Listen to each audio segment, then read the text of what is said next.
typically run through the agenda and then we'll jump right in. We're going to talk a little bit about Blackhawk, so student information session. Cameron's going to walk us through some updates on the construction of the building, interior and the addition. We're going to talk a little bit about the feedback loop. Meg Fitzgerald, who would love to be here, but we sent her home to put her feet up. Have a little rest. She's pregnant with twins and to extend how long she stays with us. So within her home. I'm going to talk a little bit about the state of the school, and then the Family Association chairs are going to walk you through some updates on the Family Association. So thank you all for being here. This is, I think, our fullest house. It's pretty exciting. Tonight, we're going to start with Mandy Nelson.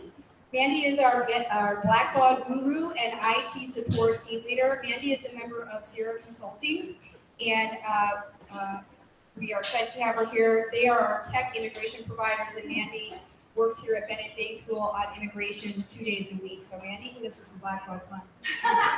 It'll be real quick. I know it's fun. It's so exciting, right? It's critical. I'm just going to spend 5 minutes just going over it for you, just in case you have any questions. And now you know my face, and you can get a hold of me if you need to. Can everybody hear me okay? So this is the login. You can send that in the Bennett Bulletin at some point, so you don't have to memorize it. There is no app for it. It's a responsive website for your phone. You can save it as an icon so that it's easy to get to on your smartphone. You have the same username and password for those incoming families. When you applied, it's the same login information. And if you forget, you can always click on that link down there, or you can get a hold of me and I can reset it for you. So today you probably saw an announcement go out that we've assigned some forms for enrollment for the summer. They're due in July, but you probably should wait that long because some of them might take you a little bit. They require a doctor's signature and things like that. So I just wanted to point out that it is up here at the top when you log in. And these are the names of the forms that you'll see. This is really important, and I want to bring it up because it's something that you have to do on your own. It's not something that we can do for you. A lot of times, if you're not receiving an announcement, we can go check a box for you and make sure you get it in the future. But this emergency alerts and sending an announcement to your cell phone is something you have to enter your cell phone into this screen, and then it sends you a text message back so you can verify your phone number. So I want to make sure, just to emphasize that if you want to be texted, which we would love everybody to sign up for, when there's an emergency alert, which we hardly ever do, but maybe that's something like a snow day, then you would go into your settings and you click on notifications, emergency alerts, and then you would convert your phone number and then check this box to say that you want to get a text when there's an emergency alert. So don't worry, at the end I have a link to a parent resource sheets, and it has all of that information in there, so you don't have to remember anything that I just said. Except that you have to do it. Except that you have to. Okay, and this is the screen where you have to enter your cell phone information. Submit it. If you are not receiving notifications for some reason, the first step is to make sure that you add Bennett Day School to your contact book, and you can also notify me, and I can look in the system and just make sure you're not blacklisted or something. We created this parent portal training resources. It's a Google sheet with links to videos and screencasts for all the different things that you might want to do, like subscribing to a calendar, updating your profile picture. I know that they would really love it if everybody did that, just so that parents knew who each other were. This children's profiles are updated in the directory, so you can, if your child is talking about another child and you want to see who it is, you can go in now and see your child's friends. So I can send this out in a Bennett Bulletin at some point, and you can refer back to it, and you can always feel free to get in touch with me if you need anything. Yeah, sure. That is it. Does anybody have any questions? Okay, thank you.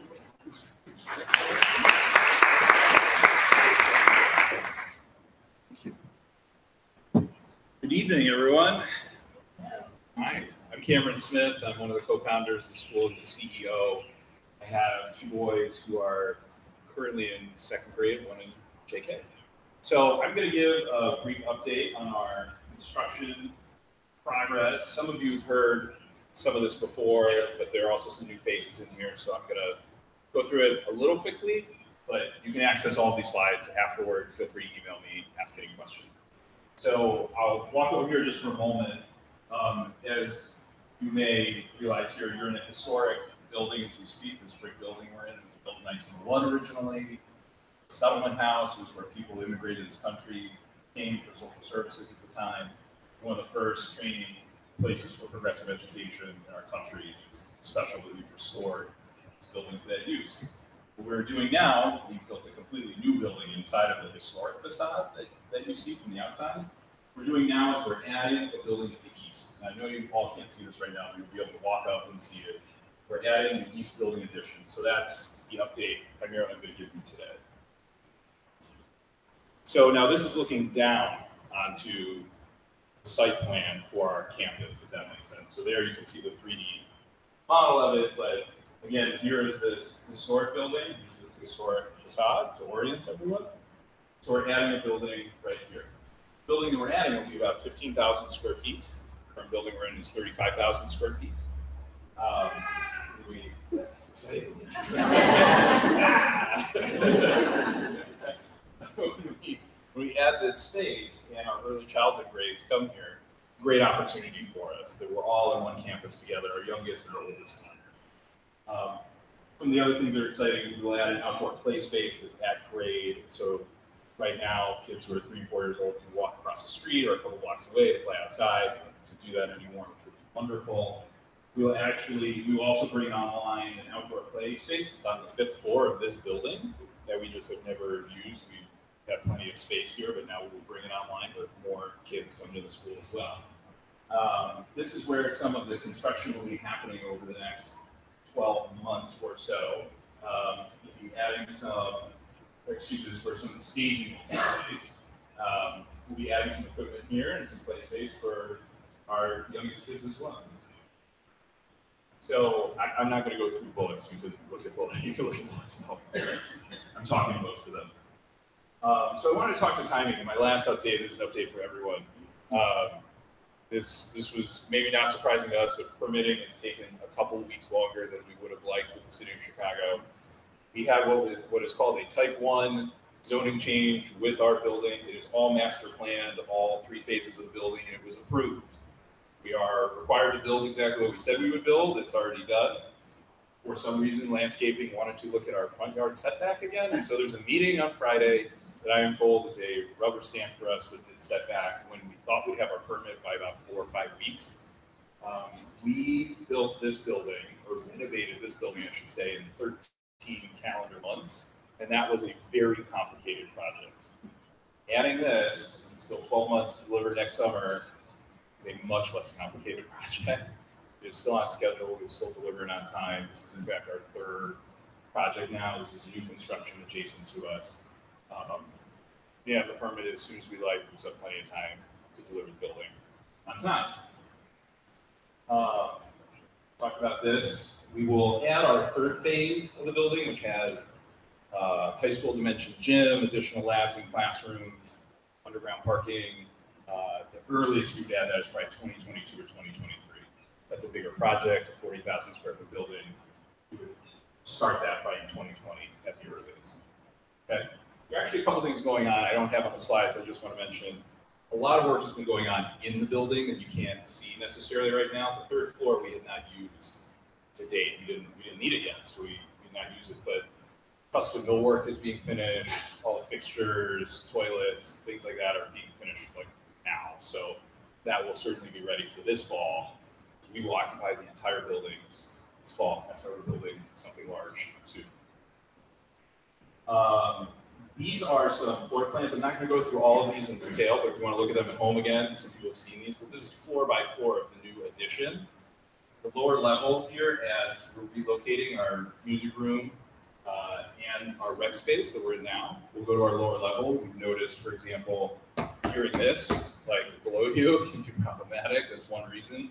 So putting that on the lower level is an opportunity for us. It'll also be column free. I'm going to show you a couple renderings very quickly here that you can click on at home as well. Great, you can click on that one briefly, and we'll go back to the presentation in a moment. But this is the lower level. So this is our new PE space. It's about the same size as this space, but it'll be adjacent to an additional cafeteria that is up a few feet. That also gives us an opportunity for all school morning meeting, gatherings like this. Very exciting. So you'll see a theme when we go through here as well. Spaces are flexible, dividable. We can open them as we see fit. Ready to go back? Thank you. All right. Go to the next slide. So each floor, other than that lower level, adds 2 classrooms and a lab, except for the upper school, which will be on the 4th floor. So you can go to the next one. I apologize, I'm going to do these quickly, only for sake of time tonight. But this is a rendering of what would be presumably an SK classroom on the 1st floor. So like this coming fall, you'll have pre-K and JK on the same floor in this campus. There will be 2 more classrooms for early childhood that we add here, same floor.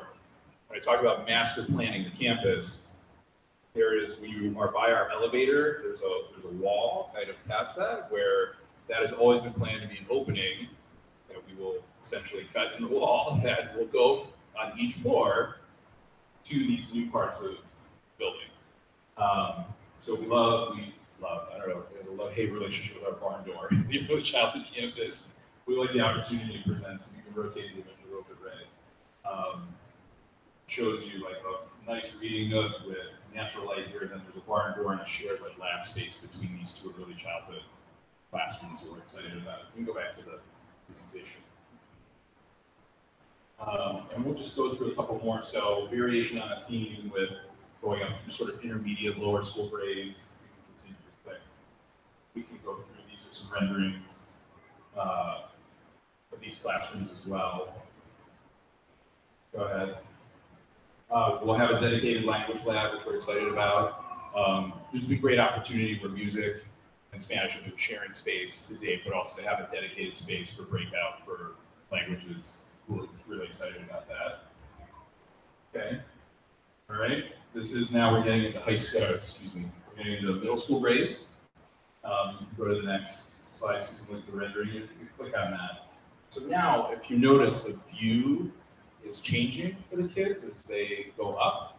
So that's intentional. So if you saw like in the early childhood grade, the windows were up a little higher, let in lots of natural light, but it's still this nurturing, protected environment.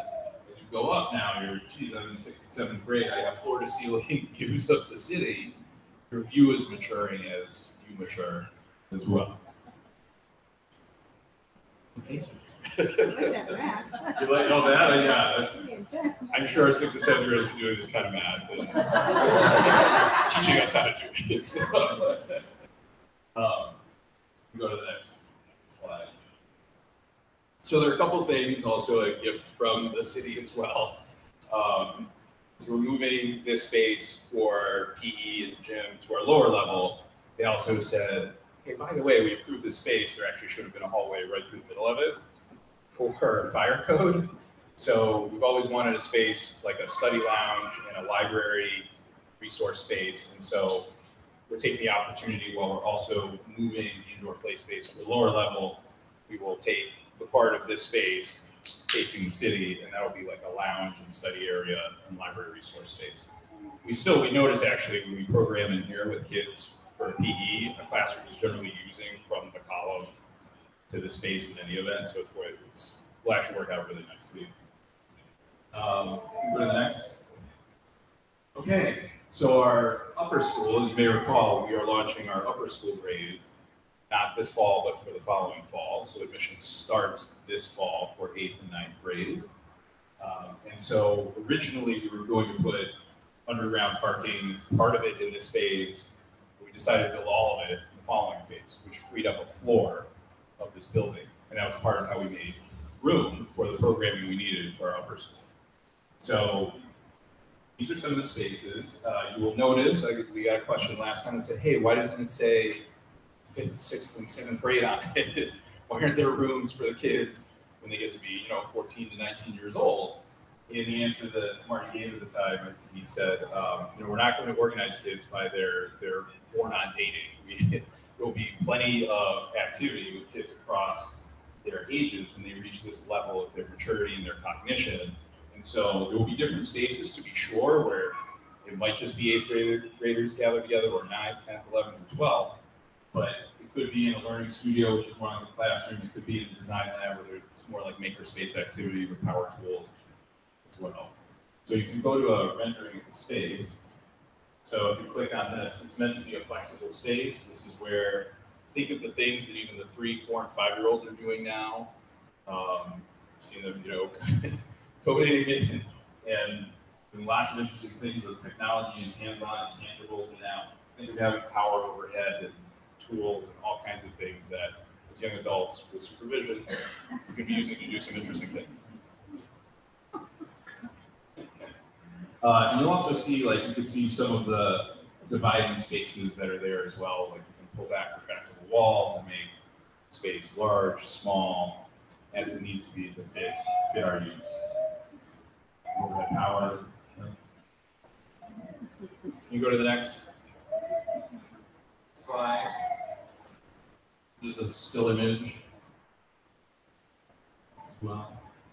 Okay, so we've talked really quickly about what's going on in the building now. That's on course and almost done.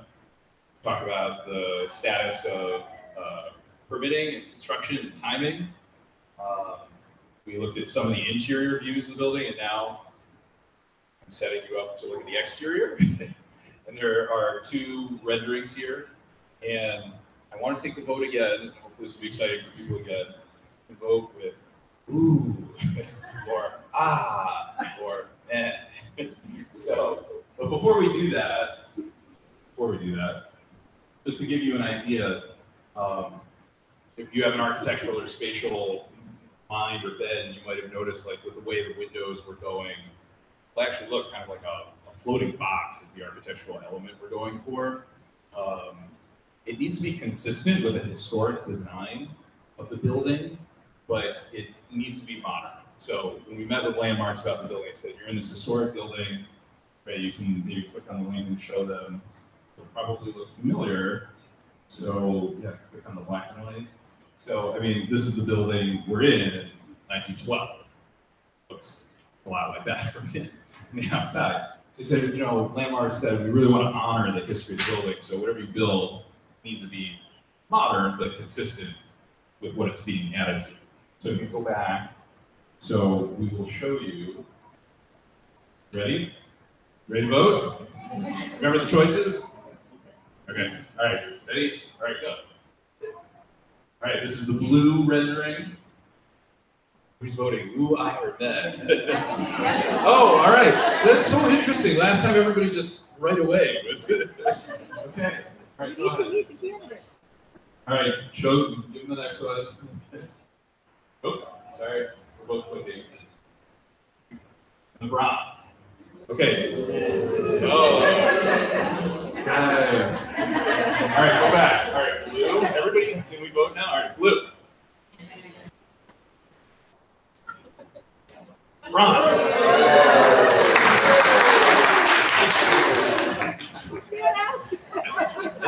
My wife, she knows I like the blue one.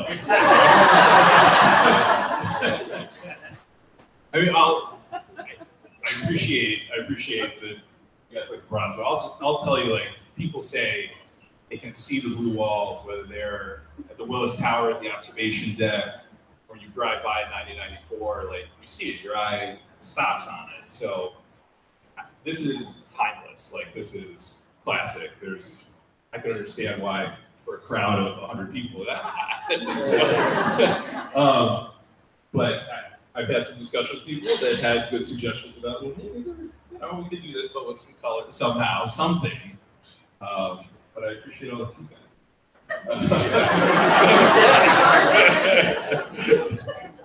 That was. I hope I'm on schedule. Are there any quick questions? If you go to the next slide, actually, you can either snap a picture of it or get it later. My email's up here. I love to talk about the growth of our community. Our physical campus is, on one hand, it's special, but what happens in here is the most special thing. Doing this is fun for me because it enables the magic to happen here. So if there are any questions, I'm happy to answer them or get together coffee or email. Comments, concerns? Maybe we could push questions to the end. That's fine. Is that okay? Yeah. Okay. All right. Thanks, everybody.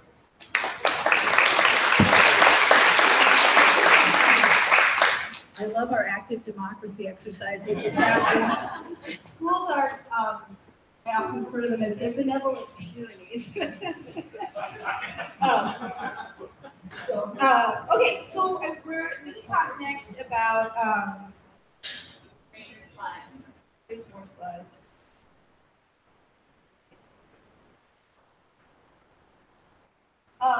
So this year we, during our family association meetings, which for our new families occur once a month, and often include some content around school programming, parent partnerships, and we started experimenting with something called Slido, which is a platform that allows you to provide feedback during the presentation, whether you are present for the presentation, watching it at home, so if you're watching it remotely, or if you watch it after the fact and you want to share feedback. We're really trying to broaden and make more timely the ability for parents to and guardians to give us feedback when we're giving a presentation or sharing an update, if you have a great idea or suggestion. So just wanted to, Kay and I wanted to share with you some of the feedback that we got, and really just, so this is going to be hard to see tonight on the screen, but we're going to share the slideshow with you and you can look and see the details. Every one of these are comments from you parents from those Slido presentations, right? So from the Family Association presentations. And you'll notice here, and this is really to help you understand how are we using your feedback and how are we integrating that into our planning so that you can get a sense of that. So this one is actually, we got a ton of feedback about pickup and drop off because it's going to be very different next year. We're going from having 80 kiddos in this building to having almost 200. That's different. Those of us doing the drive from Flagship to this campus can only rejoice because it's the gauntlet getting from one side of it's only a mile away. It's quite difficult. That said, this is going to afford us lots of new opportunities to understand traffic patterns and school safety. So we're taking your feedback, understanding your experience and ideas, and we're organizing it so we can take action. So you'll see we've sort of sorted security, layover lab, lots and lots of, some of these things were specifically about drop-off, older kids, younger kids. And then over here are our notes, where we're incorporating what do we already have in mind and how can we use this and how can we communicate this to you. So this is step one, is to assess the feedback, look at it against where, what was the plan in place and how can we use this to help improve the plan, and then to closing that loop by sharing the information with you once that plan is in place. In particular, with pickup and drop off, it is not just we come up with a plan. As we talked about before, we have a traffic plan that the city shared, that the city gave to us. Slip right there. So we have to, if we want to make any modifications or recommendations, we have to really be ready when we go sit down with the alderman, talk to the city. So that's part of a plan, and comes, more information about that comes from this next Family Association meeting we had. So next slide, I'm sorry about that.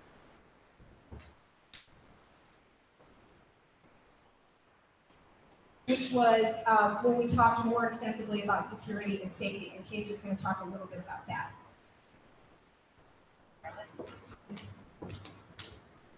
Hi everyone, I'm Kate Millbrook. I'm the Director of Operations here. So some of the things that came out of the March 3rd Family Association meeting, which was very kind of extensive about our safety and security procedures, about lockdown procedures, about some of the trainings and things that our staff is going through and has gone through in order to maintain safety and security of the people in the building. So your children, the faculty, and you guys when you come to visit. So we had just a few questions that came out of that. So maybe there was a lot of information in that session.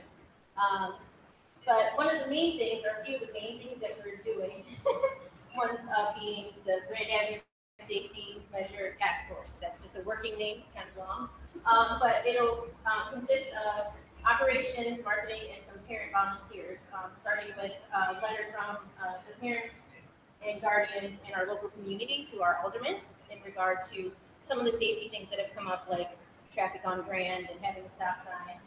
We have our school officers, so we have retired and active police officers that are security for us here at the school, and they're here from 7 in the morning to 6 at night. The person who manages that group will also speak to the alderman on our school's behalf in regard to the traffic and safety here. And then we are planning or have in the works a summer meeting with Alderman Burnett that will include our marketing team and hopefully be able to make some movement based on some preliminary things that we've done. And we will also, I'm working on scheduling a meeting, and I've already reached out to some of the families that have volunteered to write letters for us.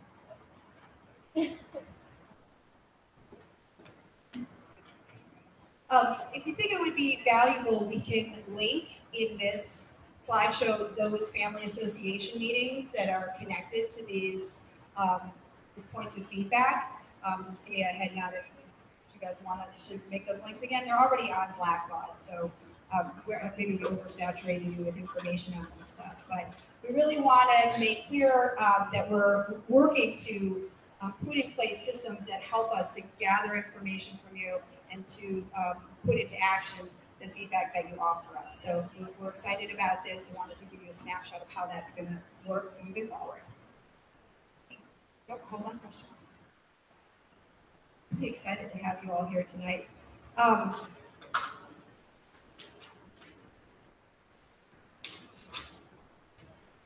have remarks tonight. Be patient with me while I make my way through them. As we come to the end of the school year, we have much to celebrate. We have grown our school community and enter next year with an enormous new family, as well as an enormous returning family. What have we been up to this year? Our students have tinkered and engineered. They've problem solved and demanded a deeper understanding of the how and the why of the world around them and the world within the school walls. They've written letters and led protests. They've strengthened their voices in song and in silence. They have played. Oh, have they played. And through that play, they have extended their ability to collaborate and navigate. They've interacted with artists and authors and scientists and specialists in their fields in school and on field trips. They practice passion for the individual as well as the collective interests. They've interacted across grade levels with reading buddies and in math games, teaching and learning from one another. Students have gathered each week to share their learning in all-school morning meeting. From pre-K through 3rd grade, they have led songs and greetings, activities, and class shares. At this time of the year, they own the responsive classroom. They've asked questions and offered the ubiquitous connection signal that now follows them and me and many of the faculty out into the world, into adult conversations in ways that are not always, a little bit embarrassing. Most adults don't want that to happen in the middle of their conversation. Our students have climbed trees and jungle gyms. They've mastered swings and monkey bars and cursive writing. They've traveled across the city on myriad field trips to learn about water purification, city water purification, life cycles of bugs, welding, ancient art, poetry slams, and dance. In their classrooms, they have built habitats for fish, butterflies, and an ice cave habitat built and fit for SK. These are what Loris Malaguzzi, one of the founders of the Reggio approach to understanding and delivering collaboration and learning for children and adults, called the 100 languages of children. He said in that poem, the child has 100 languages, 100 hands, 100 thoughts, 100 ways of thinking, of playing, of speaking. 100, always 100 ways of listening, of marveling, of loving. 100 ways of singing, for singing and understanding. 100 worlds to discover. 100 worlds to invent. 100 worlds to dream. School is a place where the child's 100 languages are explored, and then 100 more discovered, and then 100 more. As a family community, we have gathered to talk about what to expect from the school year ahead, to learn about the responsive classroom, and the assessment triad here at Bennett Day. With the education team's implementation of the assessment triad feedback phone calls this year, you are helping us better understand your experience throughout the school year and across the grades. This feedback that you're offering us is instrumental in our evaluation of how we assess and communicate what we observe and document as student learning and growth. You haven't had your call yet, don't worry. We have your number and we'll be in touch this summer or into next year. As a parent, guardian community, we have explored mathematics and literacy. We have gathered to grieve and reflect when violence across this city, this country, and world has required us to engage in conversations with each other and our children, those which we wish we would never be required to engage in. But together we did that. You shared your feedback and ideas about safety and security, logistics for pickup and drop-off, and ways we can build on and improve the programs we offer and those we can consider moving forward. You've come to the Early Childhood Campus to share your experiences in that unique space and to help us transform this larger space into something new and inviting for our youngest learners who will soon reside on the first floor of this building. You have attended potlucks and playdates and conferences and winter twilight. You've read in classrooms and run carpools and volunteered for field trips near and far. You have offered time and care and reflection to help us grow and reflect on who we are and how we go about the realization of our school mission. Thank you, all of you, for your contributions to helping the school grow. Looking around the room tonight, I see as many new faces as returning faces in this crowd. It's incredible. Our enrolled families have played an instrumental role in telling our school story at parks and play dates and occasionally in the checkout line at the grocery store. Thank you for helping in building our school community. And to our host families, thank you for helping to welcome our new families tonight and in the months ahead.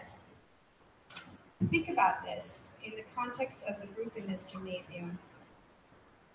When we opened in the fall of 2014, we had 23 students, some 30 plus parents and guardians, and 10 teaching and non-teaching faculty combined. What a change 4 years can make. Heading into fall next year, we'll have just under 200 students, 40 faculty, and 300 plus parents and guardians. We are at the very start of a significant expansion of the physical plant, which Cameron talked about tonight, and at the precipice of launching our upper school admissions for the 2019-20 school year. With so much growth on the horizon, it is incumbent on us to assess where we are against where we want to be and where we intend to go. This is a time to reflect on our growth, on its implications for our work, in realizing our school's mission, vision, and values. I'm going to jump into that a little bit right now. People often ask me what it is that makes Bennett Day so unique. And at our core, what defines us is that we value above all relationships. Relationships between children and their teachers, the faculty and their families. Our children flourish in their learning, pursuing interests outside of the common curriculum because they have the opportunities not only to develop relationships with peers and adults, but also with concepts and ideas. They are learning how to make sense of the world around them, whether it be the natural world, the world of language and poetry, of mathematics and design, or of their physical bodies in the space they inhabit. This is who we are and what we do. Understanding what makes us unique as a community also demands of us and of me that this critical part of who we are is available to all members of our community.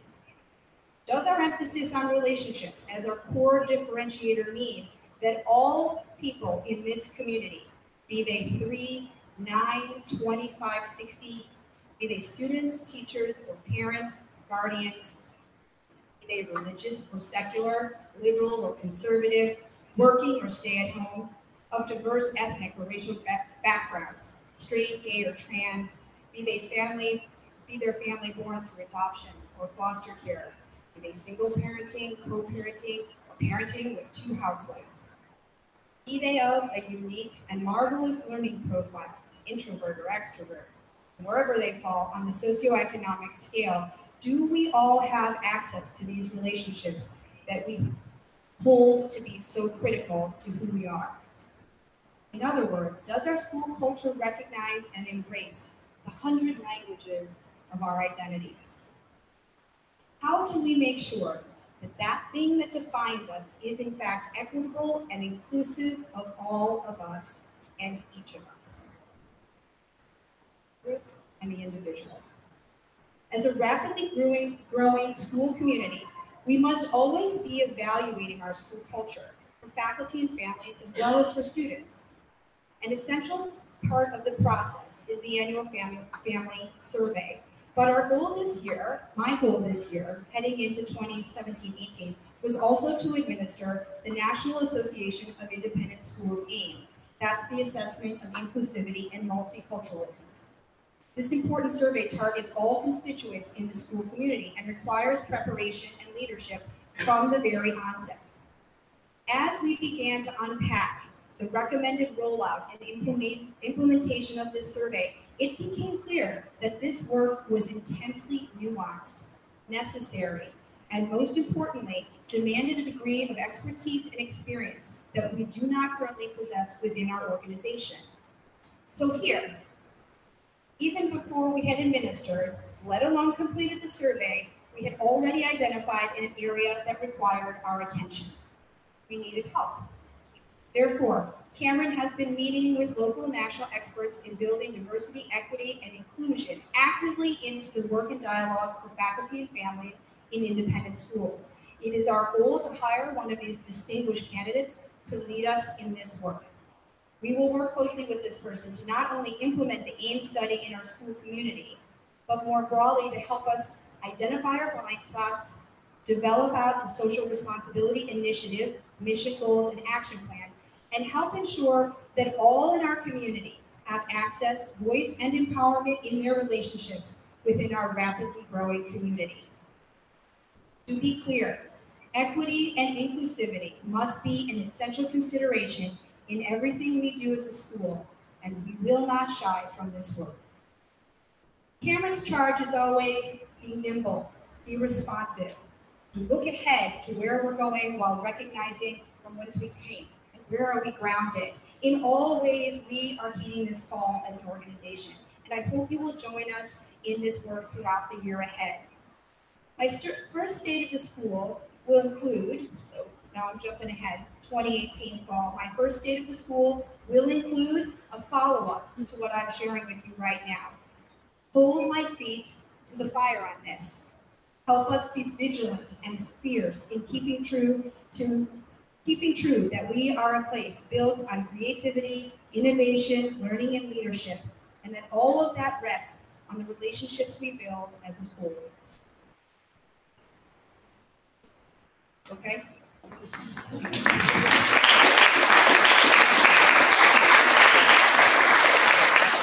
So what's next? In addition to the new students and families we will welcome this fall and that we welcome tonight, we'll also be bringing on new faculty team members. We are hiring 2 founding upper school teachers who will work with Mr. Moran and the education team to launch the upper school. Mr. Moran spent the year meeting with many of you and will continue to offer times to talk with you about your own thoughts and feelings about high school. Additionally, we will be updating you on the specifics of the upper school on a regular basis going forward, with a new upper school website that will contain regular writings from Mr. Moran and his teaching team. As they begin to enter the home stretch towards opening the upper school and attend 101 admissions events, they'll be talking with you all along the way. I'm sure asking for volunteers. To that end, we are expanding the admissions office to include a director of upper school admissions, who will also be founding that program, a director of early childhood and intermediate school admissions, and an additional support person in the admissions office. We are also bringing on another associate in the marketing office to work closely with Krista for our amazing year this year and the admissions team on what is sure to be yet another full and dynamic admissions cycle. I'm thrilled to announce that we are in the process of interviewing for a full-time learning resource teacher next year. The learning resource teacher will bring expertise in learning styles and best practices, both in terms of support and remediation, as well as extension work and support for those developing beyond expectation. The learning resource teacher will work in close collaboration with Ms. Villafuerte, who is our school counselor, and the classroom teachers in supporting all of our learners. We are additionally taking the time to evaluate our athletics program and the high degree of success and student growth we've observed working with Fulton Fithouse, and we are additionally interviewing candidates for a PE position, so we're running those at the same time. We will keep you updated on any new hirings that occur as we move more fully into the summer. Our apprentice teacher program has been hugely successful in bringing us incredibly capable teachers, many of whom are returning and will be moving into new positions in the year ahead. We have also had unexpected departures, and so we are evaluating closely what is working and what is not working in that program. One of those areas we identified is the mentorship role required of teachers working with an apprentice. We better understand that the demand on teachers new to the profession or new to lead teaching or simply new to the demands of mentorship, and as such are moving to a co-teaching model for up to 5 classrooms in the year ahead. In these classrooms, there will be 2 lead teachers who are equally responsible, 100% responsible for the class as a whole, and bear 50% of the load of portfolio, narrative, conference leadership. It is an incredible opportunity and a testament to this school's commitment to providing the highest degree of education and experience for our students and our teachers. I know you all want to know who will my teacher be next year. In fact, that might be why you are here tonight. That is not going to happen. So, let me cut straight to that. Here's what I will say. Our goal is always that students have a 2-year loop with at least 1 teacher. And so pre-K to JK, SK to first. But please know that it is not always possible based on teacher placement. So I want to, and anywhere we can, we will. But there are lots of moving parts, and we will always do placements that will lead to the highest degree of outcomes for your students, for your relationships with your teachers, and your students or your children's relationships with their teachers as well. In the meantime, so let me just to close that out. I'm going to close some loops tonight. Class placement, including class splits and teacher assignments, will be coming out in early August. Okay, so just wanted to let you know that. In the meantime, if you would like to share any feedback about how your child learns best, for us to include in our considerations for class placement for the coming school year, please email those to me and Ms. Villafuerte, our school counselor, prior to the last day of school. This goes for new parents as well. You have insights about your child's learning that can be helpful to us as we're building the classes. I'd like to wrap up here by acknowledging that none of all of the wonderful growth we have experienced here this year would have been possible without our incredible team. First and foremost, our teachers, dedicated, fearless, creative, one and all. The programmatic support and guidance from our education team, Meg Fitzgerald, Marty Moran, and Colin, far away in the beautiful hills of Colorado, Reynolds. Kay, Megan, Jerry, Celia, and Krista, who keep things running in a variety of ways and daily provide important insights about our families and how to build on and improve the parent experience. Judith, Nurse Solstice, Ruka, Ms. Villafuerte, our Health and Wellness Committee, and the entire team of police officers who keep us healthy and safe. They also, in terms of the Health and Wellness Committee, they also produce an incredible cookbook filled with family and faculty recipes, which you can buy here tonight. Callie, and her incredible new team of aftercare and camp coordinators. You are helping shape a new vision for after-school programming and camp here at Bennett Day. Did I mention our entire teaching faculty, who daily teach me and Cameron not only what it means to be passionate and fierce in our work with children, but to do so with compassion and humor towards one another. Rebecca and Trish and the entire body of RCs and committee chairs and volunteers who have helped us bring to life the many opportunities offered through the Family Association, always with an eye to improve those events and reduce email. Erica Smith has been instrumental in making this space welcoming, warm, and a beautiful reflection of our approach to learning and environment as the third teacher. And to Cameron, under whose leadership and vision Bennett Day School was born, and who tirelessly works to keep us responsive, nimble, and mission-driven. When yearbook slipped off our radar this winter, a stalwart band of parent volunteers took up the mantle. And this year, for the first time, we'll have a physical record of the school year for each child to take home with them on the last day of school. Thank you to Alyssa, Beth, Carla, Thea, and Jen for making that happen. And of course, to all of you who entrust us with the care and education of your children, the greatest privilege and gravest responsibility we can hope to live up to. You are the foundation on which this school rests, and it is in your hands to keep us honest, to hold our feet to the fire, and to keep the expectations high. Bennett Day is by definition an ever-growing and responsive learning community. Let us never be done evolving to meet the demands of the unpredictable and inspired world ahead of our children. Be fierce in holding me and this school to the highest standard, and we will be fierce in reaching high to that standard. We ask this of our children every day. It is only right that we demand it of ourselves. Laura Smolaguzzi said of school life and the learning experience, all of this is a great forest. Inside the forest is the child. The forest is beautiful, fascinating, green, and full of hopes. There are no paths. Although it isn't easy, we have to make our own paths as teachers and children and families in the forest. Sometimes we find ourselves together within the forest. Sometimes we may get lost from each other. Sometimes we'll greet each other from far away across the forest, but it's living together in this forest that is important. And this living together is not easy.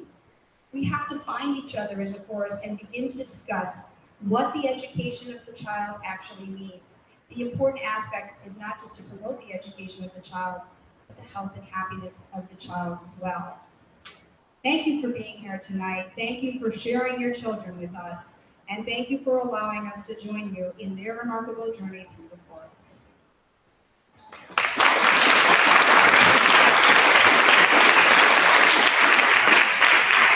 It is my great privilege to turn this over to Rebecca and Trish, your FA chairs.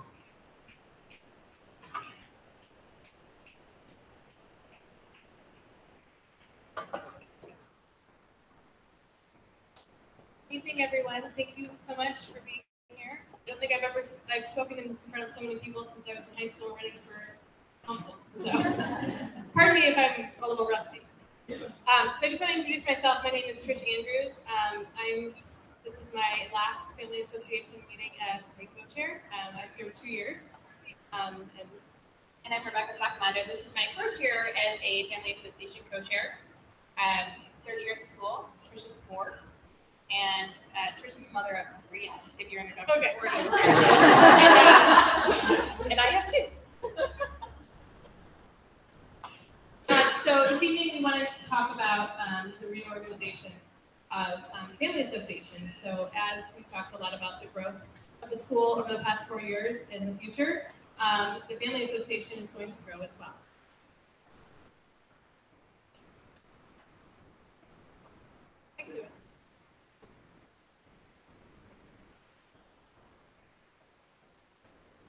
So as Cameron said, you guys can read about the vision. I'll just kind of go over the overview of it. So we know that parents have a desire to have active participation in our school's community. And we know that we believe that families are contributors and collaborators. So with the alignment of the school's overall mission to foster a place for our children to learn and grow, the FA is led by parents and the administration, with the administration's support. We're providing one-off commitments and year-long roles, and the FA's goal is to provide opportunities on a variety of commitment levels, so everybody can have a part.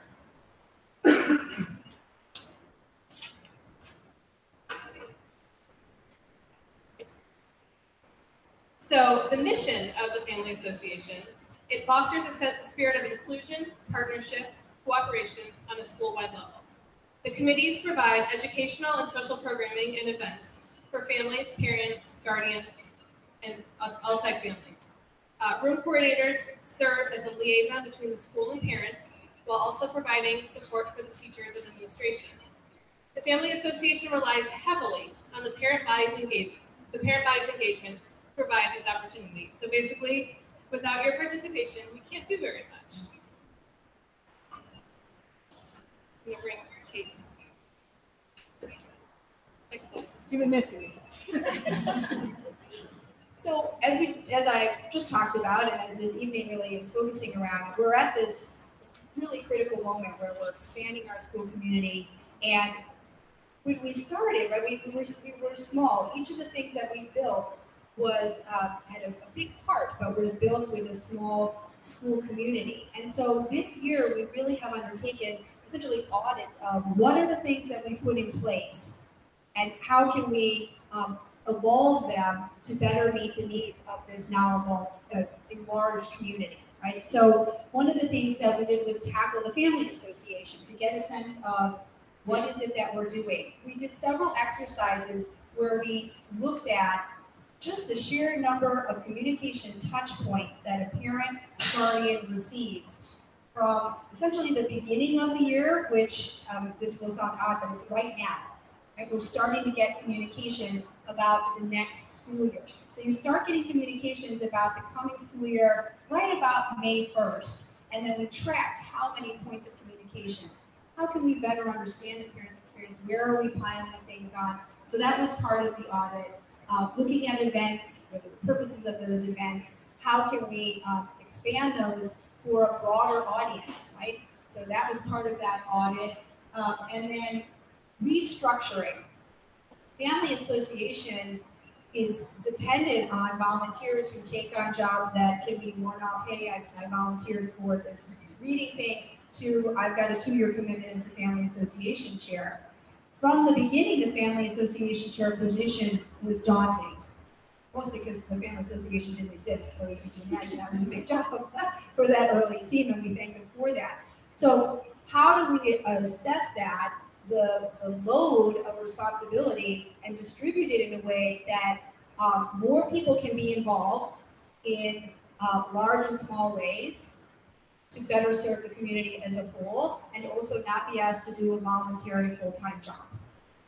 So that was really a significant driver as well. Was we don't want to have to be begging every year. I'll be Family Association chair. It's great, because it was clear the workload was big, and as we get bigger, that won't change.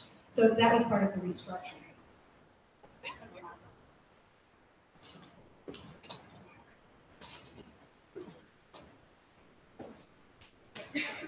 So how are we going to respond to a growing community of families?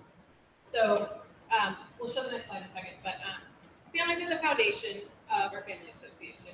So we want to create a space for everyone to contribute and become involved. So the big change is happening is that we're going from 2 co-chairs to a 4-person team. And expanding the roles, we're expanding the roles because the population is growing. So the 4-person executive team will include a social chair, a programming chair, an outreach chair, and an experience coordination chair. There will still be 2 room coordinators per class, and we're adding an additional social person for each grade that will work with the social coordinator. So the goals of this restructuring are more opportunities for involvement with varied time commitments, streamlined communication, less email, coordinating and scheduling of events, and impactful targeted parent education programming. So there are so many talented and well-rounded parents sitting in this room. We want to use those skill sets. and perhaps find some new ones for you. The executive team is going to work with the administration to provide experiences, whether it's social, educational, community-based, to all enhance the experience of our school community. We're creating more and more focused opportunities for involvement, mindful scheduling of events, and impactful, targeted parent education.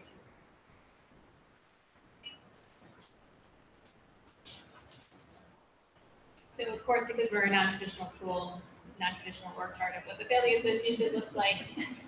What's great about this diagram, though, is it really emphasizes that the families are the foundation of the Family Association. We've used that word a couple times here tonight, but I think it's really important to recognize that we're all already part of the Family Association. Not only did you sign up for a school experience for your children, but also an experience for yourselves to go along with that. Another great thing about what we constructed here is that the families not only are part of the Family Association, but also the administration plays a great role in our Family Association, which is quite unique compared to many schools that may know other families at. As Trish described, we have a number of new co-chairs for the Family Association, and we're calling them the sort of the pillars of the Family Association: the social role, this learning component, or programming component, as well as an outreach and experience coordination chair. So the experience coordination chair sort of works with all of these groups, the three major functional areas, to coordinate the activities amongst those areas. So one thing that we noticed is that possibly we're all overscheduled. There's events stepping on one another, competing with one another for each other's times. It could be better coordinated so that we can all have an enriched experience through the Family Association. Another great takeaway to when you're looking at this is it's going to be hopefully clear to returning families, but all of the experiences from the Family Association events that we enjoy throughout the year and look forward to are not necessarily going away. We're just hoping to coordinate them better and more effectively. Okay, so what's to come for the Family Association? So this is a bit of a work in progress, and there's more details to put around our reorganization. So over the summer, we're planning to send some more details about the individual roles that you can volunteer for. Typically, at this last meeting of the year, we passed have taken signups for our new committee positions for the fall. However, we won't be doing that tonight. That'll actually happen at the curriculum night in the fall, which is a mandatory meeting, as I've emphasized there. Kate made sure that we put that on there. The curriculum night, we're also going to be taking volunteer signups and fill those roles at that time. Also at that time, we'll introduce the co-chairs. Hopefully we have them established for the new FA roles. Also over the summer, we plan to distribute some important information about key save the dates for the year. So for instance, not only important school dates, but grade level park meetups. One change for this year is that they'll actually be hosted here at school versus individual parks around the city. Fall parent dinners, which usually people very much enjoy, usually hosted in people's homes. The information that we'll send out, in addition to the volunteer opportunities, will describe some of these events in more detail for new families. And then also some details about our FA meetings and schedule for the fall. I think I covered it. So that concludes our meeting. Thank you all so much for coming. And are we taking questions? You have a question? We are taking questions. I'm not answering.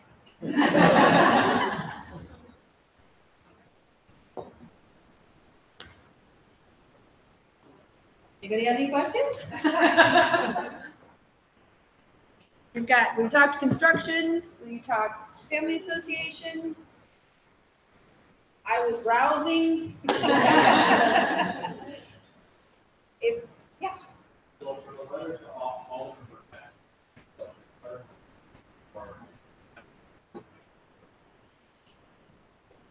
So it's going to be tiered.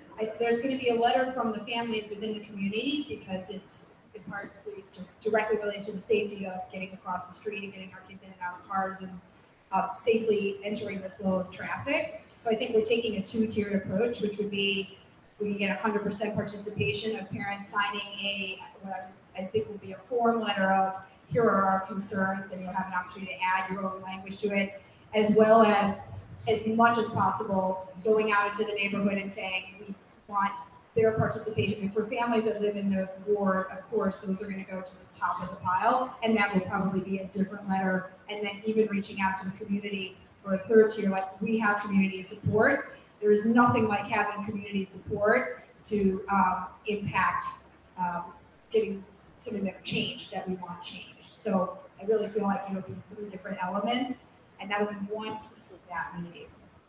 But yeah, we'll keep you posted, and we've got some volunteers who are going to help us draft that, those letters, and maybe you don't realize there are only 3 of them. And then we'll make it easy and accessible for you so that you can participate easily if you would like to.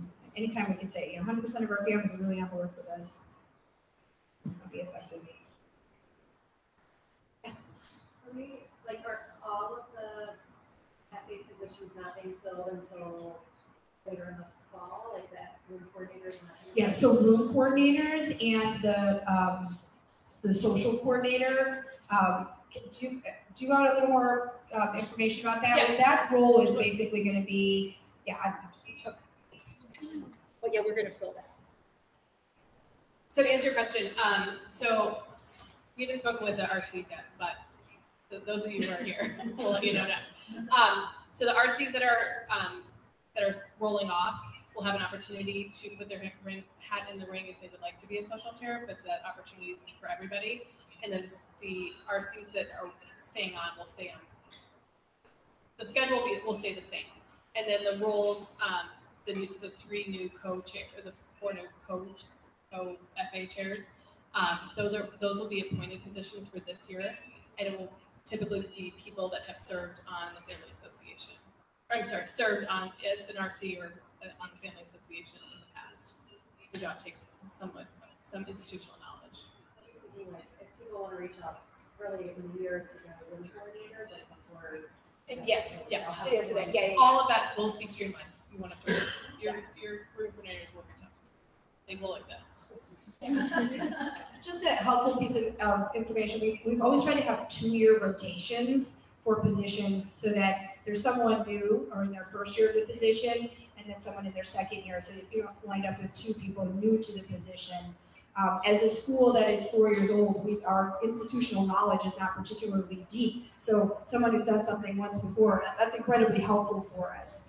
So the room coordinators that are scheduled to roll off will be rolling off, and we will be they'll send out an email asking about those 2 positions, so room coordinator and the social coordinator.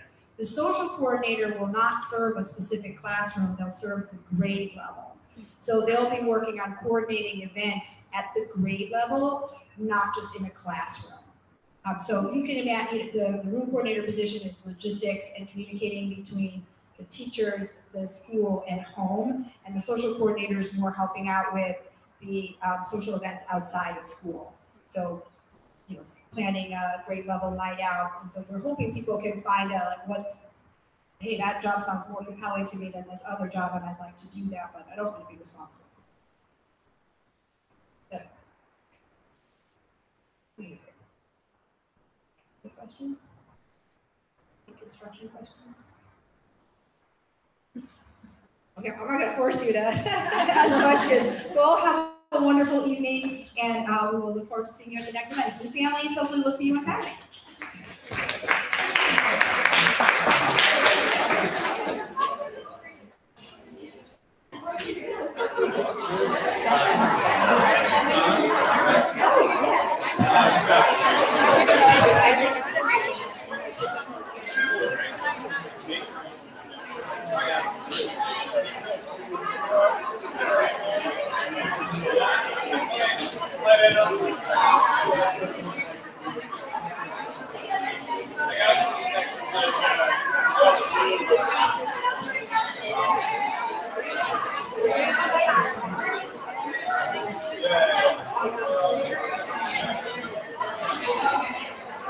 Let's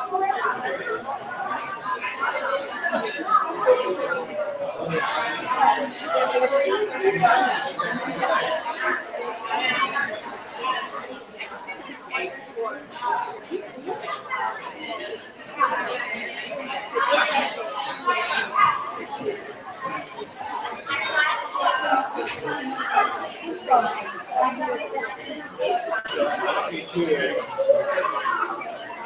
Great.